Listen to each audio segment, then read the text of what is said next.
All right. Thanks again for joining us, everyone. We are going to go ahead and get started. We have a huge crowd with us today. My name is Jessie Wachter. I'm one of our Global Programs Advisors at Rustic Pathways. Thank you so much for your time. We are going to try and keep this presentation to about 30 minutes tonight. Keep it nice and short, and we'll have some time afterwards for questions and answers. I have been with the company for, gosh, almost a decade now. It's kind of hard to believe sometimes, but I have had been fortunate enough to run trips all around the world in Tanzania, Peru, India, Mongolia, Fiji, China, all over. And I've also been formerly the director of our Tanzania operations. So those programs are very near and dear to my heart. But I am happy to answer any and all questions throughout this presentation, as well as if you give us a call any day of the week. I'm here on the line to help you guys find the right fit. It looks like we have a good mix of both prospective travelers and families that are already traveling with us, so that is awesome. We will have, after the presentation, like I said, we'll have some time for questions and answers. Please feel free to type in any and all questions throughout the presentation. I have a couple of my wonderful colleagues on the line behind the scenes that will be typing answers to your questions throughout the presentation. We will also spend some time afterwards answering some of the questions live so that we can make sure that we cover everything that you guys are tuning in for. That being said, like I mentioned, we have a huge crowd on tonight, so we may not get to all of the questions. That doesn't matter. Please send them in anyway, and we will follow up with you afterwards. If we didn't get to your question and you would like one of us to follow up with you, please feel free to type your phone number into that chat box, into the questions box, and we will absolutely give you a call in the next few days. So that is absolutely an option for you that we encourage you to give us your information, your contact details, either your email address or your phone number, and we can give you a call in the next few days. On this presentation, we're going to talk a little bit about Rustic. If you are new to us, go into our no anxiety policy, which is something that we're really excited to offer our families. The meat of the presentation is going to be the top 10 student travel related questions, and then, like I said, some time at the end of the presentation for some questions of your own. And then at the very, very end, when y'all log out of the presentation, we do have a quick survey that will pop up on your screen. Please feel free to give us feedback. We want to make these presentations as valuable as possible to you. So use that, give us some feedback, and here we go. So Rustic Pathways, a quick summary of a little bit of history about our company. We have been around for more than 30 years now. We began in Australia, branched out into the South Pacific, and we now have nearly 100 programs on offer for middle school, high school, and college students in about 20 different countries around the world. About 75 to 80% of our programs have some sort of service element. It's something that we really focus on and find it to be an incredibly rewarding experience for our students as well as the communities in which we serve. And we really see ourselves as the intersection between education, travel, and philanthropy. A little bit about our no anxiety policy. If you have not heard about this, this is both for prospective travelers as well as those who are currently enrolled. We know that life can get crazy. We know that right now there's a lot of questions going on in the world about travel and about what's going on outside of our country, even inside our country. You may have a family emergency pop up this summer, or you may have a son or daughter who makes it to the championship tournament in their soccer league, and unfortunately that coincides with the dates which they have traveling. And so what we have is our no anxiety policy. This means that if anything comes up, no questions asked, you can escrow the funds that you have paid towards your program to another program for up to 2 years. And just keep that in mind when you're considering traveling with us. And we know that life can be crazy, like I said. We do have that in there for our families, just to make sure that you know that we really do want to make travel accessible, and we understand that things do come up. So you have all tuned in for the top 10 student travel questions. I'm curious out there if we have probably a pretty good mix of both parents and students, but we want to go into some of the questions that we hear a lot from students when they are preparing to travel with us. So what are your most popular programs? We get this question all the time, and quite honestly, it's kind of a tricky question. There really is no right answer. It's a common concern of students. They want to make sure that they're on a program that everybody's going to have a good time. And really, we don't have programs that last long in our repertoire if they're not reviewed well by students. If the students aren't having fun, if they're not getting a beneficial and rewarding experience from the itinerary or from the program, then we cut it. It doesn't last. So it really does depend on the student's interests. Certainly there are projects like you're working with kids or working with animals that are perennial favorites. They do tend to be very popular. But some trips are niche programs like our island survival program or climbing Kilimanjaro. That isn't for every student. Not every kid desires to climb to one of the top of one of the 7 summits. But for those that do, that's absolutely a popular program. So feel free always throughout this presentation, keep in mind that as you're looking for the best fit program for you, give us a call, narrow it down, kind of get an idea of what you're looking for, and then we can find what is going to be the most popular program for you. Who's going to be on my trip? This is also a common concern of students. They want to know, what if I'm a freshman and I have mostly seniors on my trip? Or what if I'm from South Dakota and there's mostly people from New York on my trip? Are we going to mesh well? And quite honestly, this is a concern, I think, more when you're in school. There's sort of that natural delineation of freshman, sophomore, junior, senior, and you don't hang out necessarily with students from another class, but that isn't actually the case on our trips. I think once you step out of that box and you're on a plane, you are all flying to a foreign destination, someplace you're all super excited and super nervous sometimes and trying to prepare for your trip. And once you're on the way, you're all in the same boat. And I have found in my experience with students that when there's students that are younger and older on a trip, there actually tends to be sort of this mentor-mentee mentality where younger students look up to the older students and they finally get the chance to hang out with the older students, and vice versa. I think the older students have the chance to sort of lead in a way that they don't necessarily in school. So I wouldn't be too concerned about who's on your trip. I would be more concerned just like picking up the right trip and the right program for you, and then our leaders will help facilitate an awesome group dynamic. So how do I meet up with my group? This is a great question for both students that are already enrolled and for students that are looking to sign up. How does that whole thing work? So for those of you that are already enrolled with Rustic Pathways, you know that you will be paired with one of our amazing personal travel advisors. This is a team of staff who are there to help you prepare for your trip.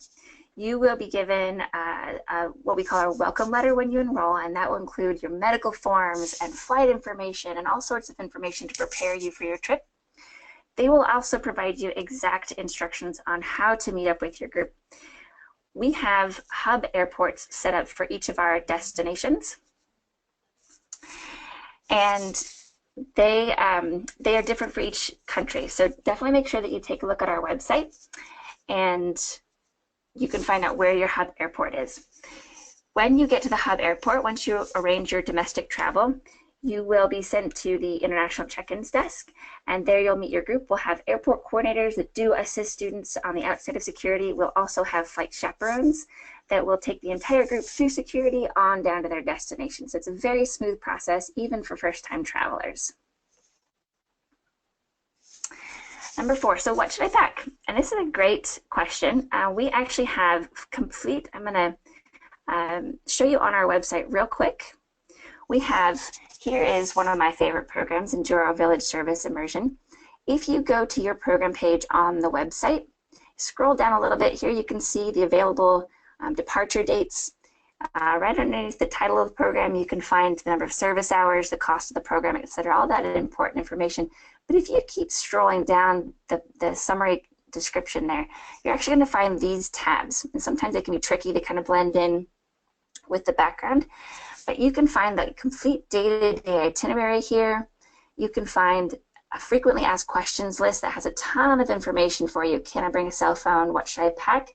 Right here is the packing list, and this will be provided for every program. It's going to be unique, and if you're combining programs, remember you can also double up on some of those items. They're going to be duplicates, but you don't have to bring twice as many of those things. So that's all right there on the website. But if you have specific questions that perhaps aren't addressed here on the packing list, you can always reach out to your personal travel advisor and they can help you out with that. Can I bring a cell phone? This is the same question as can I bring a laptop or a tablet of some sort.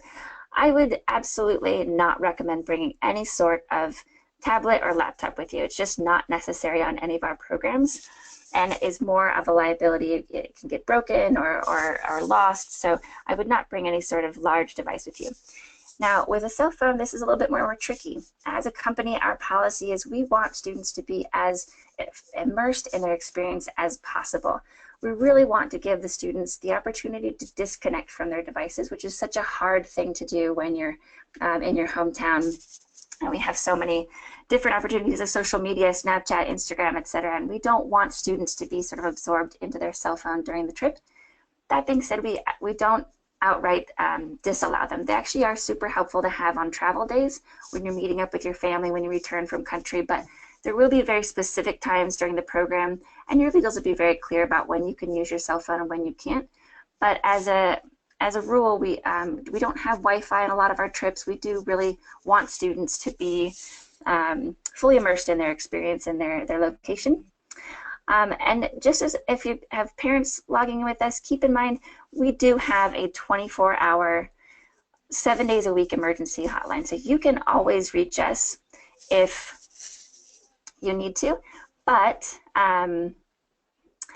we do want the students, like I said, to have that really fully immersed experience. Number 6, will I meet with the group before the trip? So we have found in our experience that it's awesome to meet your group in the program. I think if you're set up via email or via text group, which I know some companies do, there can be some preconceptions that you don't quite fully meet the students before your trip, and it's not as fun to kind of meet them when you're at the airport. So we do not set up any sort of meetups beforehand. That being said, we do have students that take it upon themselves to do so on our Facebook groups or on Instagram, so that's something you can keep an eye out for. Take a look for your country and your program, and there may be some sort of student-led meetup, but we don't have any sort of Rustic Pathways sponsored meetups before you travel. Number 7, should I travel with a friend? This is also a really popular question. It's a concern of students that they're going to be the only ones traveling on their own, which is simply not the case. The vast majority of our students actually travel on their own. Certainly we do have some friend pairs, especially pairs that have met on previous Rustic trips, or siblings sometimes that travel together, but the majority of students will travel on their own. And I have found in my experience leading trips that it's a lot easier, I think, to meet friends when you show up at the airport and you've got the little jitters, trying to figure out like who's on your trip and where you're going and who's going to be your friend. And I have found that when students land, I sometimes can't even tell who didn't know each other before the flight and who didn't. Sometimes that's such a long journey, and the students are already so bonded through that flight. So I wouldn't be too worried about not having a friend to travel with. I actually find that that's a great way to meet new people. Number 8, so who are my leaders? This is a great question. This is a common question both for students and parents. They want to know who is leading their student. And our company puts a lot of time into finding the perfect leaders for your trip. There are certain requirements that are company-wide as far as our medical certifications. All of our full-time staff have what's called a WFR certification, WFR. It stands for Wilderness First Responder. I like to explain is basically one step below an EMT, but with an emphasis on wilderness medicine. So it's a pretty high medical certification. Our full-time staff are able to manage pretty much everything that happens in the field on a regular basis. If there is something that is obviously more serious than that, and the student is required to visit a clinic or a hospital, obviously parents will be notified right away. But our leaders are quite capable, and they are versed in exactly where is the local clinic, closest clinic, where's the hospital, who is the doctor that we need to visit. They will know all of these things before your students land in country. They are also at least 22 years old, so a lot of parents are concerned that these are going to be kids right out of high school or are they in college. They do have to be at least 22 years old, and often our leaders are teachers and they have the summers off, or they work in outdoor education. They are often college graduates, and they're specifically chosen for the programs so they can provide an incredibly immersive and an experience where they're really teaching the kids what does it mean to be a global traveler, what does it mean to be involved in international community service, those kinds of things. So the students, the leaders go through both an online training before they get into country, as well as training in country before your students ever land. Number 9, so what are the accommodations on my program? This is another thing that you can find in those FAQs, or if you read through the day-to-day itinerary on the program page. The accommodations that we provide for Rustic Pathways are incredibly diverse, so there's really no one answer to this question. Students can be camping on their trip. They can be staying in guest houses or hotels. They can be staying in homestays for some of them. So if that's a major concern of yours, certainly you're welcome to give us a call, but most of those program pages have a pretty in-depth information about your program. And a lot of our programs are actually going to have a combination thereof. So you may be camping the whole time, you may be camping only 2 or 3 days of the trip, and that's something that you can kind of learn more about as you peruse those program pages. And finally, when is the deadline to enroll? This is a question we get all the time, and obviously it depends a little bit on the season, but right now we do have a deadline coming up of April 16th. That is our flight guarantee deadline. You'll see a banner there on the website when you visit our web page, and essentially that means that is the final date in which we can guarantee seats on our chaperoned group flights. That means that we have contracts with the airlines, and they have asked us, or they begin releasing our reserved seats in April 16th. Not for every country and not for every session date. So then after April 16th, it's a case-by-case basis whether you can still get a seat on our chaperoned group flights. You can obviously enroll afterwards. Technically, the deadline is 7 days before departure, but we absolutely do not recommend waiting that long.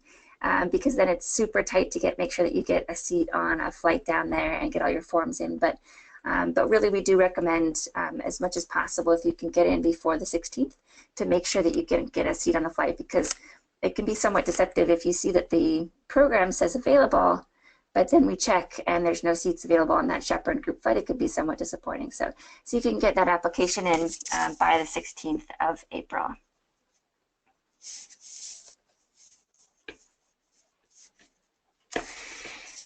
That covers our top 10 student questions. We have plenty of time for questions now. I'm just going to make a quick comment about our upcoming online meetups. We will have more meetups coming up, but the next one that we have scheduled is Tuesday, April 11th.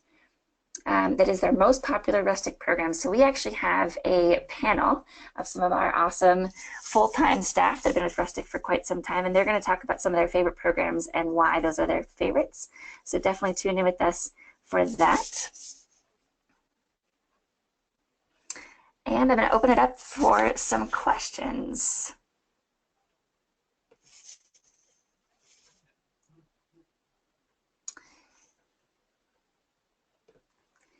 Let's see. Just so you know, if you are not able, if the questions answer session goes too long and you're not able to join us or stay with us, we will be recording this session. We have been recording the session, so we will be posting this or make this available if you want to give us a call, if you haven't seen the whole thing, or if you know somebody who wasn't able to make it, we can get them that recording. We've got one question here. So how many students are there per program? Great question. We typically have about an average of 12 to 15 students per program. The maximum really varies. We have some programs that max out at 10 students, and that's limited often by a partner that we're working with, like the Australia Zoo program.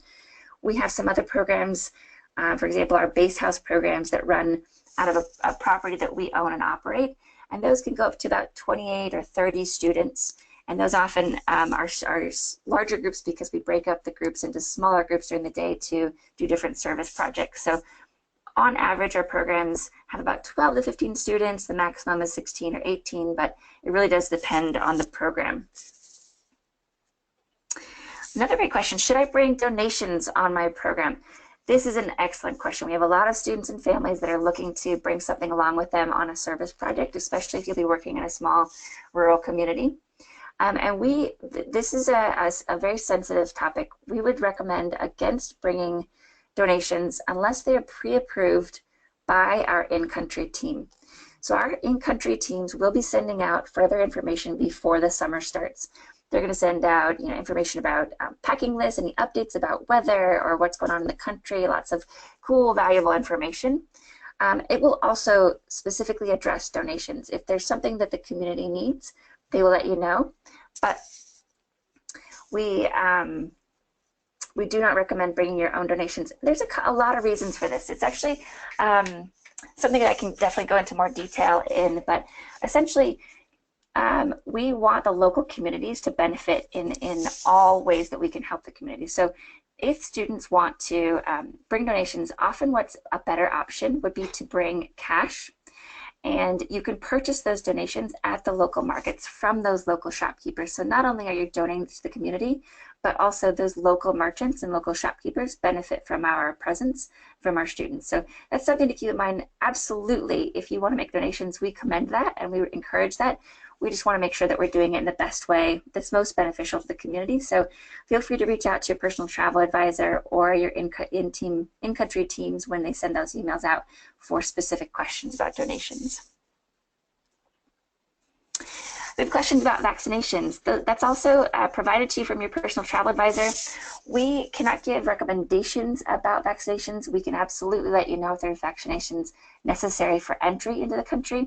And after that, we recommend visiting either a travel doctor or the cdc.gov website, because they're going to have the most up-to-date information and the most sort of accurate information from the people who know best. Great question about appropriate clothing. So we do have, I'm just going to pop out of here one more time, show you the website. We do have on our website right here under how it works, and you can scroll down and go to Rustic Gear. We have some great examples of appropriate clothing.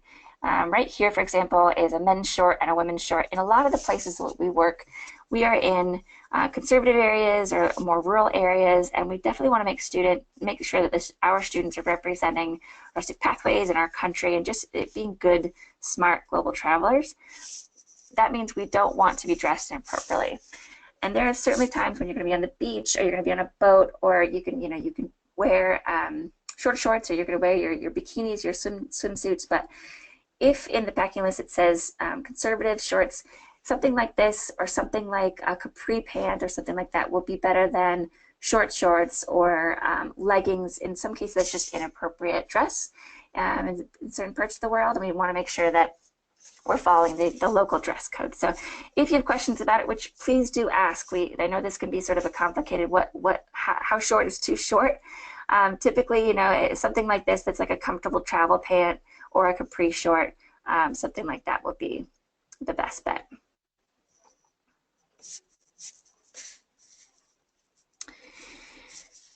So another question about contact with home. We mentioned that we're trying to have the students be as sort of disconnected as possible.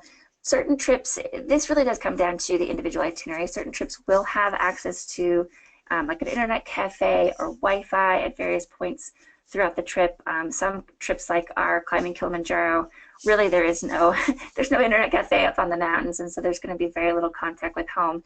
You will always have connection with us. You can always reach us at any given time if there's an emergency on your end. And another thing to note is our staff will be sending updates whenever possible. So all of our parents will receive an email when the students land to make sure that they know that they are safe and sound and with their group in country. And depending on the length of the trip, there will be communication throughout the itinerary to give you an update on how the students are doing, and hopefully send some photos if there's been the opportunity to send photos. But just know that we do try to stick to the no news is good news mentality, that if your students are really involved with the group and with the itinerary and the service, they may not be contacting home as much. Questions about how much money to bring. So Unless otherwise noted, there are a few trips that do offer side trips on the weekend or special activities like skydiving that would not be included. But for the most part, all of our itineraries include the activities, the food, and the accommodations. Like I said, there are a few exceptions to that, so you definitely want to check your program page if there are add-on activities. But there's also under that FAQs a good guide on how much spending money to bring. So if your student brings zero money with you, that's going to be okay. You're going to be taken care of. You have all your food and activities included. But I would say most students do bring along some spending money as far as souvenirs. They want to buy some extra snacks on the side or get a foot massage in Thailand, something like that.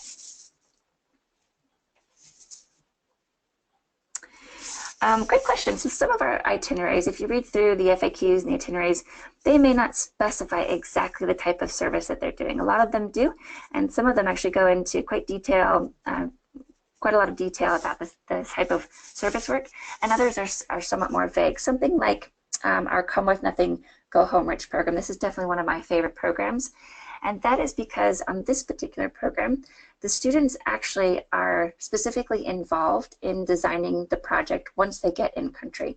Obviously, our leaders are there and they're helping the students engage with the community, but our students actually sit down with the leaders of the community and they know the budget, and they use these leadership skills in devising a project that benefits the community given their budget. So in some cases, the service will be developed in conjunction with the local community and our students. And in other cases, we have projects in some communities that run year-round. Actually, Rustic Pathways has some projects that run without the service of students, and that's a lot of times our foundation will take on those projects.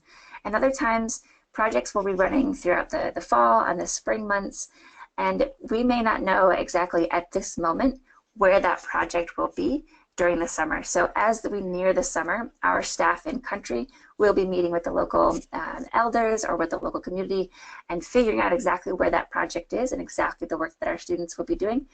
It's a little bit different than some programs where you may actually say, we want to build a school and that's what we're going to do, and they build a program around that and they go build a school. Rustic Pathways takes a little bit different of a mentality where we want to work with the local community. We are not choosing the programs for them and then just going and doing it on our own accord. We do work year-round with these communities and make sure that we are benefiting them in a way that they're also locally invested, and this is what they want for their community. So sometimes it takes a little bit longer for us to get that exact information up on the website because it's a project still in progress.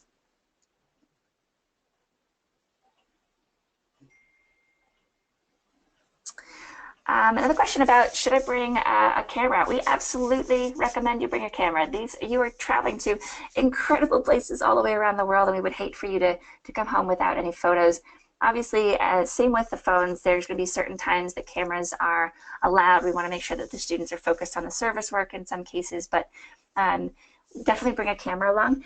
If you have a really nice camera, like you have an SLR camera and you're worried about carrying it around with you. In some cases, there may be some programs where maybe you're spending a lot of time in the water, or maybe you're climbing Kilimanjaro and there's going to be some really cold weather, or you're going to have to be sort of hefting it with you. That may be something you want to take into consideration, but in most places, you're going to have a chance to lock up valuable things like cameras or your wallet. So if you're worried about a camera, that's another question. Give us a call, quick call. Any of our global program advisors can help you figure out whether that's a good fit for your program.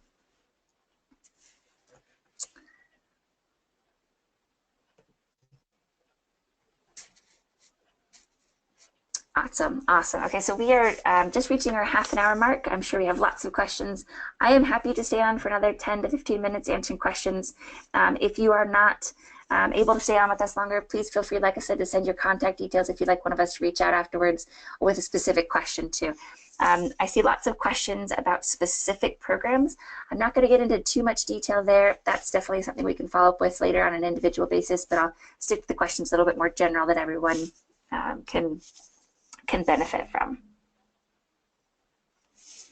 Yep, and absolutely. Just one more reminder, if you're already enrolled, you can always use the main line. You'll reach us as Global Programs Advisors, or you can also call your personal travel advisor or send them an email. They are amazing. They know the answers to any and all questions, so definitely utilize them.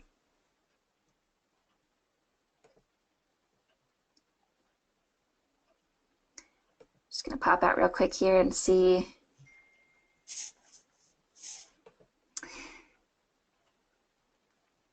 Yeah, so what's the food on our programs? That's another program or another question that typically depends on the program. Students, we actually are able to handle many dietary necessities. So if you are a vegetarian, or if you're vegan, or if you're gluten-free, any of those things we typically are able to handle. There are absolutely some programs where that might be more of a challenge. So if you're going to be traveling to Mongolia, they have a very meat-heavy diet. It is very, very difficult to be both a vegetarian and certainly a vegan in Mongolia. So that's something you definitely want to give us a call if you have something like if you have a specific dietary question, give us a call and let's see if that's a good fit for you. That's another same thing that goes for allergies. If you have a peanut allergy, for example, we don't recommend traveling to Thailand.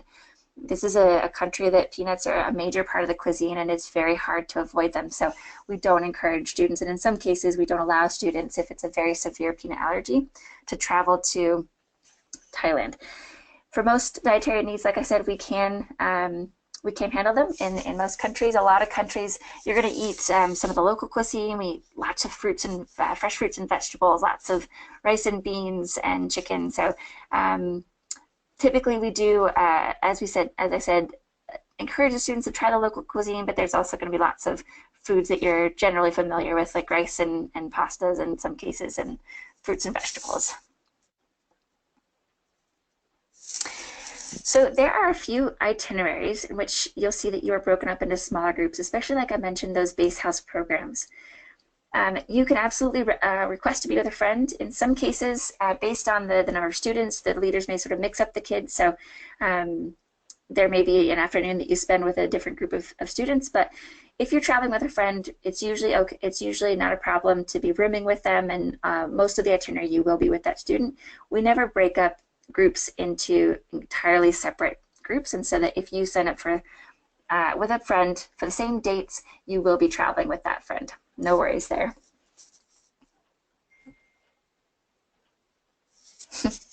Awesome. So we've got a couple parents out here that would like to join one of our programs. I can totally empathize. When I, first started working for Rustic Pathways, I could not believe, I felt so cheated that I didn't have this type of experience in high school. So, choosing the right type of program is, I think, one of the biggest challenges, and certainly family travel may be something we're looking into down the road. But right now, this is middle school, high school, and college students, and parents get to sort of lovingly watch from abroad and get to see the slideshows after the trip. Great question. We have another question about payment. So this is something that depends a little bit on where you're traveling to. Again, hopefully that's covered under your FAQs, but if it isn't there, send a question over to your PTA or give us a call. Oftentimes, credit cards are not a good idea. You can bring along a credit card for sort of an emergency case, but if you're traveling to a developing country, it's a little bit harder when you're in the local markets and you're bartering for your friendship bracelets or something. They're not going to take cards. If you're traveling on one of our domestic programs in the US or in Australia, absolutely bring that along. That's not going to be a problem.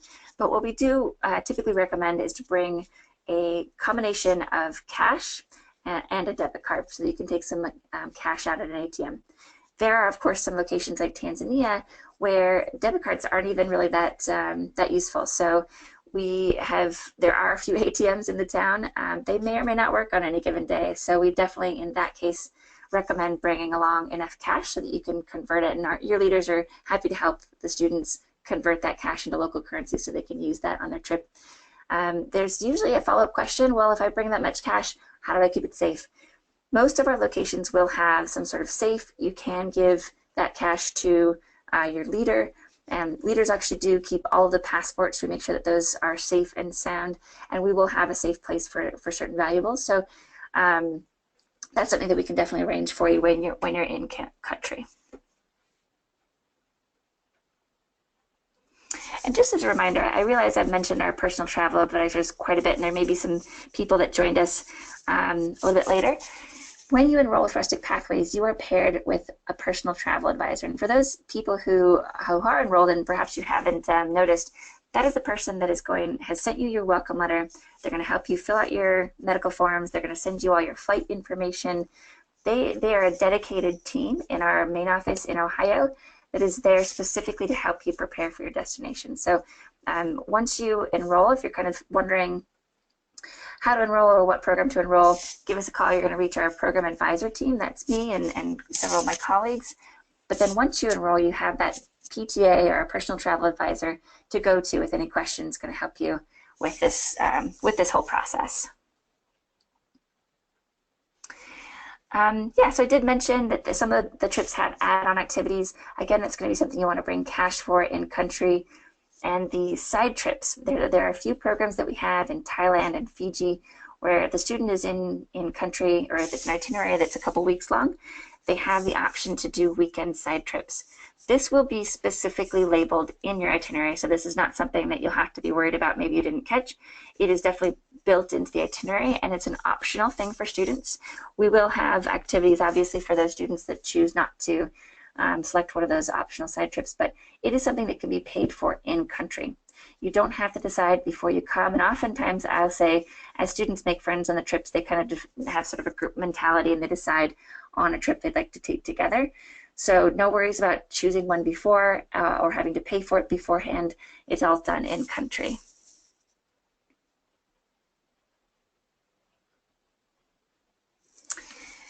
Something to note, we do record all of these sessions, and if you have any specific inquiries that you're wondering about maybe how to begin the process or how to navigate the website, or perhaps you want to learn a little bit more about safety, we actually have some of these recorded posted on our website. It's at rusticpathways.com/info sessions, and I can have that sent out in the email as well, or give us a call if you like to tune into that. So that is located on our website. You can find a webinar, for example, that was hosted with our Director of Safety and Risk Management and the CEO of our company, Chris Stackage, and they talked a little bit about the safety of travel in today's world, the safety of travel in 2017, and the safety of travel with Rustic Pathways, and that's definitely a common webinar recording that parents and students have utilized. Great resource.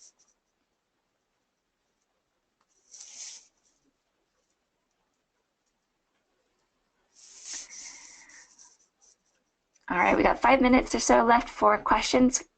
Feel free to send in your questions, and like I said, we will obviously follow up with anybody that we didn't get to.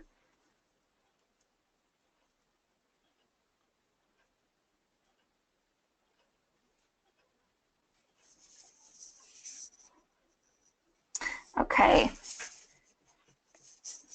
Reading through a few more specific questions.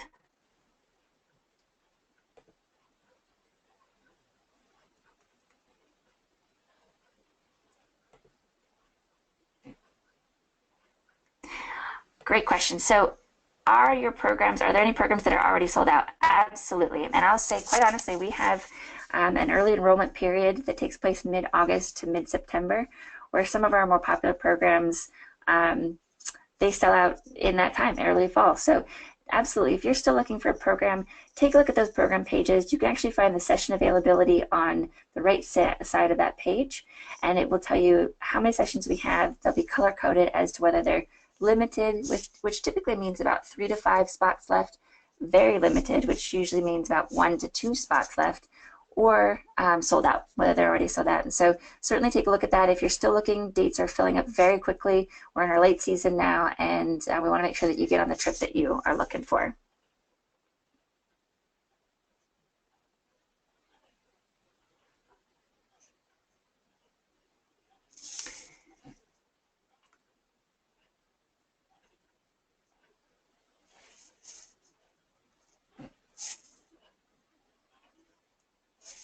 Okay, so it looks like we've got questions, quite a few questions coming in about safety. I'm just going to take you over to our website. We're going to go to rusticpathways.com/info sessions. If you see that's got info-sessions.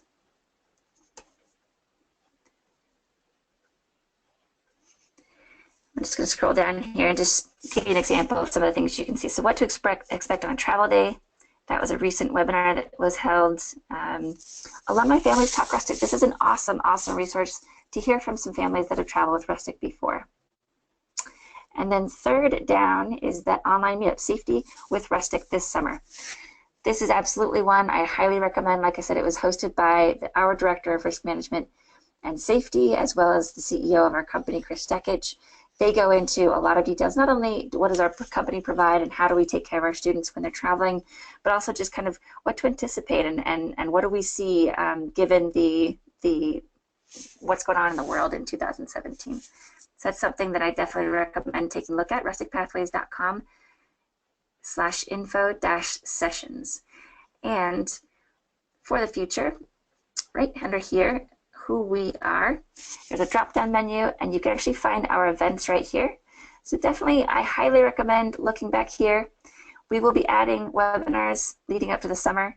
Right now, we have our online meetup, the most popular Rustic programs, coming up April 11th. But as we add them, we will add them here on our events page, so you can always check back and tune with us. We're coming up on about 3/4 past the hour. I want to thank you guys once again for joining us. This was a huge turnout. I hope you found this valuable. If I didn't get to your questions, please feel free, send them in right now, and then we will have one of our program advisors follow up with you. Have a wonderful, fabulous spring evening, and again, thank you so much.